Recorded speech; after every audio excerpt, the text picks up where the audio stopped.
Alors on va continuer la série sur les lieux cachés un peu moins connus du 18e arrondissement.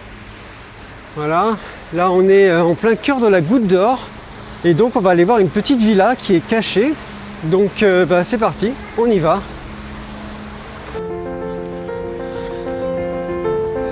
Voilà, c'est ici. C'est la villa Poissonnière. Donc voilà, c'est fermé. Bon, on va attendre que quelqu'un rentre. Voilà, cool. J'ai réussi à rentrer. Alors on va découvrir ce qu'est cette petite villa.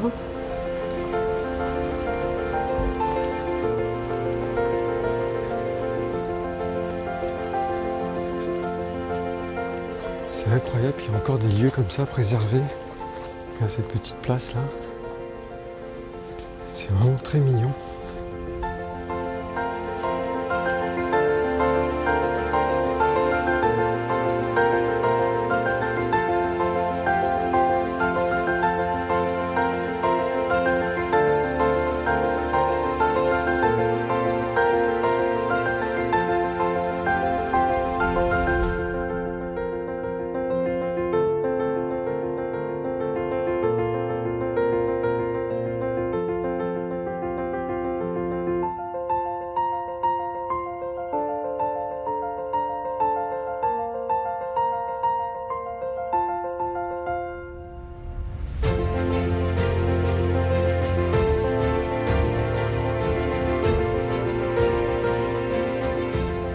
C'est beau, hein, c'est vraiment très très beau.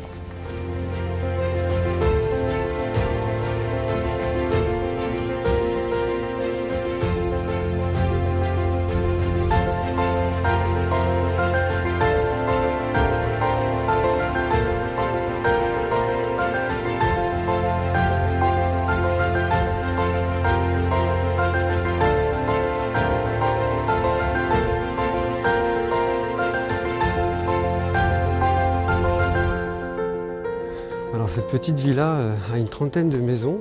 Elle s'appelle la Villa des Poissonnières puisque elle est à côté de la rue des Poissonniers. Et du coup, cette rue justement s'appelle comme ça parce que c'était le chemin qui empruntait les poissonniers pour se rendre aux Halles, au cœur de Paris. Et Alain Bachung a habité au numéro 8. Voilà. Bah écoute, c'est super. Si tu as l'occasion de venir comme moi et de réussir à rentrer, je te conseille parce que c'est vraiment un endroit magique et préservé comme ça au cœur de ce quartier de la Goutte d'Or qui n'a rien à voir. Bah écoute, voilà, en tout cas on l'a découvert ensemble, c'est cool. Alors non, nous ne sommes pas à Londres. Nous sommes en plein Paris. Et je te propose de découvrir cette incroyable rue qui s'appelle la Villa Léandre et qui a des allures de rue londonienne justement. C'est super beau, ces petites maisons là.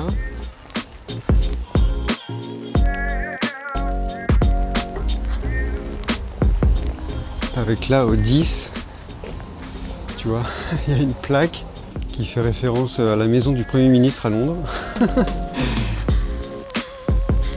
C'est vraiment très joli ces petites maisons là. C'est calme en plus.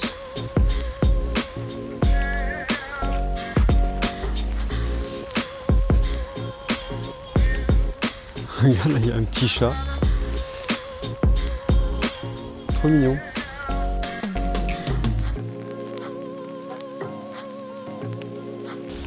Voilà, alors pour te raconter l'histoire de cette rue, en fait à l'époque où Montmartre était un village en dehors de Paris, il y avait des moulins qui à un moment donné ont cessé leur activité et qui ont fait place à un immense bidonville où vivaient les artistes et les marginaux. Puis en 1909 on a percé l'avenue Junot, d'ailleurs ici ça s'appelait avant l'impasse Junot. Et il y a un mystérieux incendie, comme par hasard, qui a tout brûlé le reste du bidonville. Voilà, et les promoteurs ont pu construire un tas de bâtiments, dont l'architecte Louis Vuldy qui a construit toutes ces maisons. Voilà. C'est l'œuvre d'un seul et même architecte, c'est ça qui est dingue. Donc je te conseille vraiment de venir voir cette petite rue qui change un peu des constructions qu'on a l'habitude de voir à Paris. Voilà, et là j'aimerais t'emmener juste à côté, à un autre lieu aussi incroyable.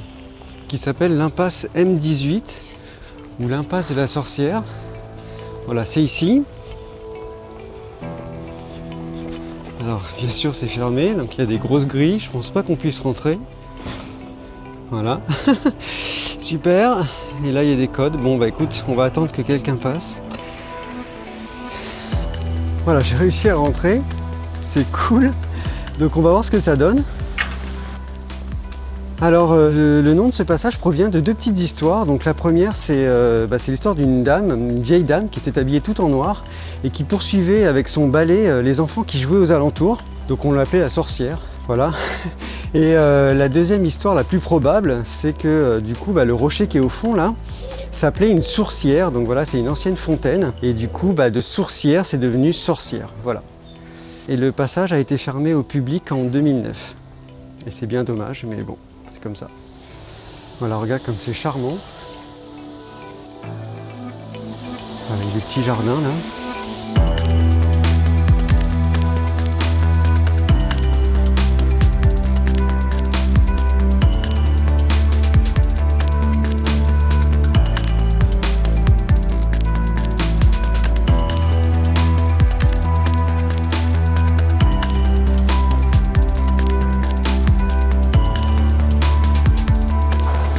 Et là, il y a un hôtel.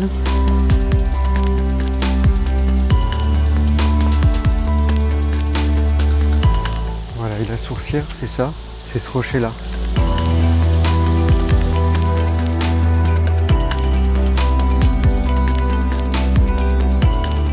Voilà, avec un très bel escalier ici.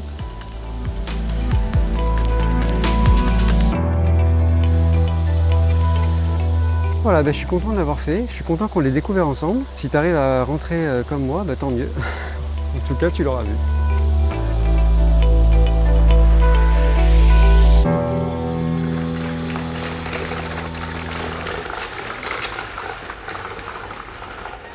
Alors, je t'emmène découvrir un superbe lieu qui est derrière cette grille, mais je pense que c'est fermé. Voilà, c'est fermé. Bon. Alors j'ai réussi à rentrer, donc on va découvrir cette petite cité. Déjà là c'est charmant.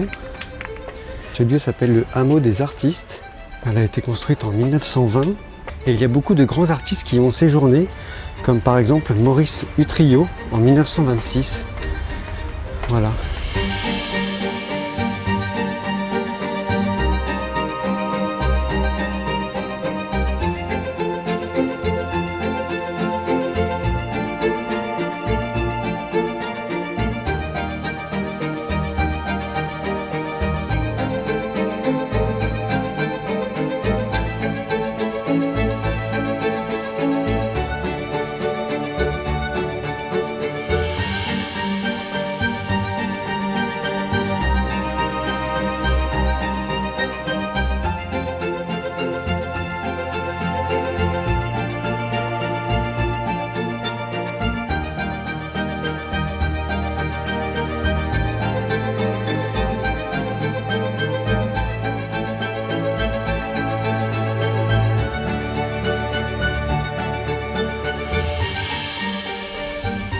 L'autre entrée.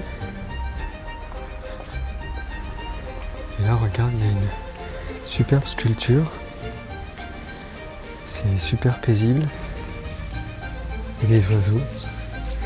Et c'est un havre de paix qui est superbe.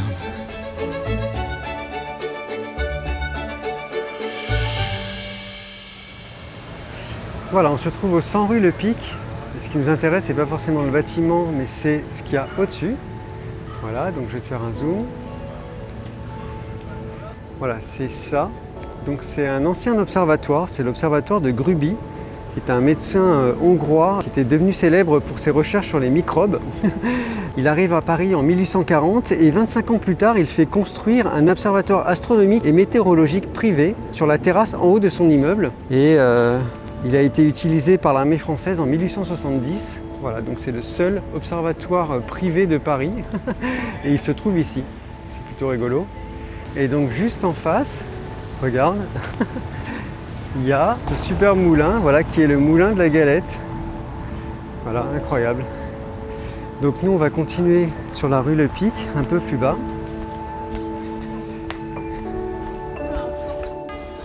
Alors je suis au 45 rue Le Pic, voilà qui est ici. Et donc il y a un ancien passage couvert là qui est fermé depuis un moment. Donc on va essayer de rentrer, je pense pas que ce soit ouvert quand même. Mais bon. Truc de dingue, c'est ouvert. C'est un truc de fou. Non mais c'est génial. Bon, je parle doucement parce que je sais pas si j'ai le droit de rentrer. Non mais regarde quoi. C'est hallucinant.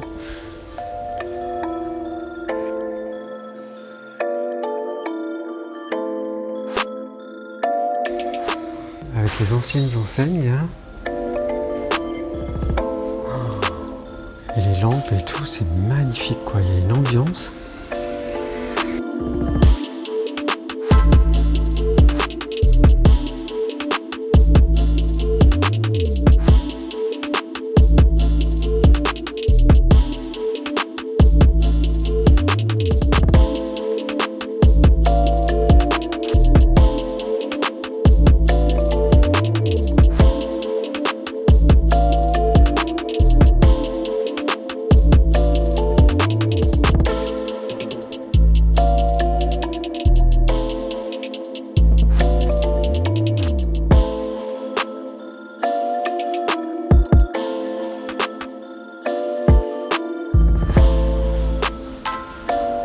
Bah écoute, c'est vraiment un endroit incroyable. Franchement, si tu peux rentrer comme moi, c'est cool. Et je suis vraiment content qu'on l'ait découvert ensemble. Voilà.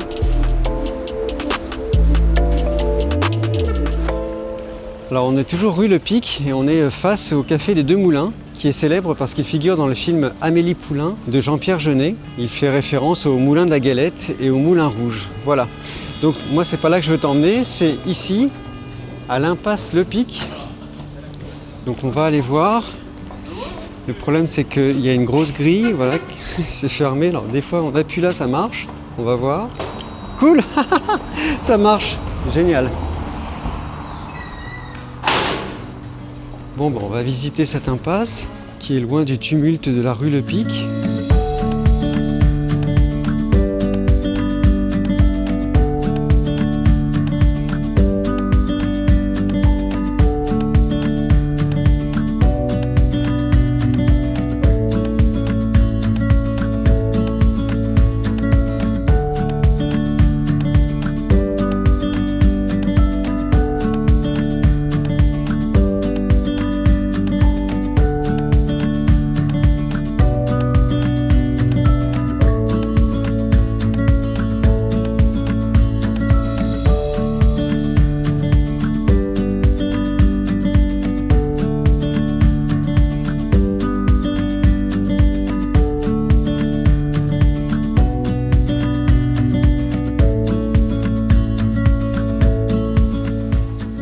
C'est dingue qu'il y a encore des lieux préservés comme ça au milieu des grosses artères de Paris. Voilà, bah écoute, je suis content d'avoir fait avec toi. C'est vraiment très sympa. Voilà, on se trouve dans le quartier de Pigalle avec ici le Moulin Rouge qui est extrêmement célèbre. Mais c'est pas ici que je veux t'emmener, c'est juste à côté. Donc on y va.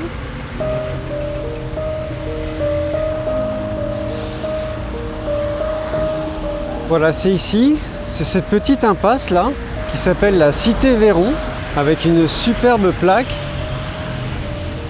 Voilà. Alors moi j'ai jamais fait donc on va la découvrir ensemble. En tout cas c'est cool parce qu'on s'éloigne un petit peu du bruit de l'avenue de Clichy qui est juste derrière.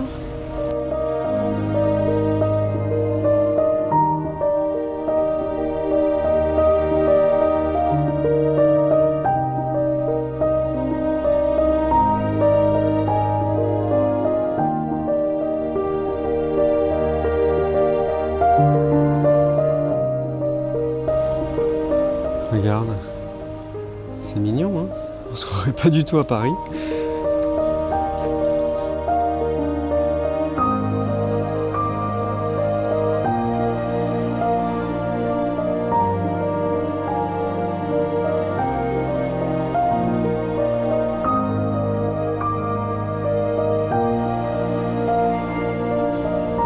Je sais pas si tu vois le balcon là au fond de la maison, incroyable.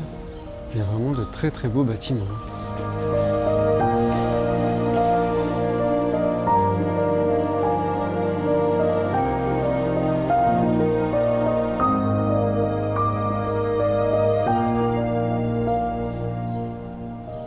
Alors pour la petite histoire, le nom de cette rue est en hommage à Jean-Louis Véron, qui a été maire de la commune de Montmartre de 1830 à 1842. Voilà, il y a Boris Vian et Jacques Prévert qui y ont habité. Elle fait 2,50 m de large pour 80 mètres de long. Et le 14 janvier 1994, un arrêté municipal renomme cet endroit en rue Pierre d'Arc. Mais les habitants du quartier protestent et le conseil d'arrondissement a rétabli son nom actuel en septembre de la même année. Et il y avait aussi dans cette rue les loges du Moulin Rouge qui est juste à côté. Voilà, écoute, en tout cas c'est très charmant. Et c'est un havre de paix au milieu de ce quartier de Pigalle qui est très bruyant.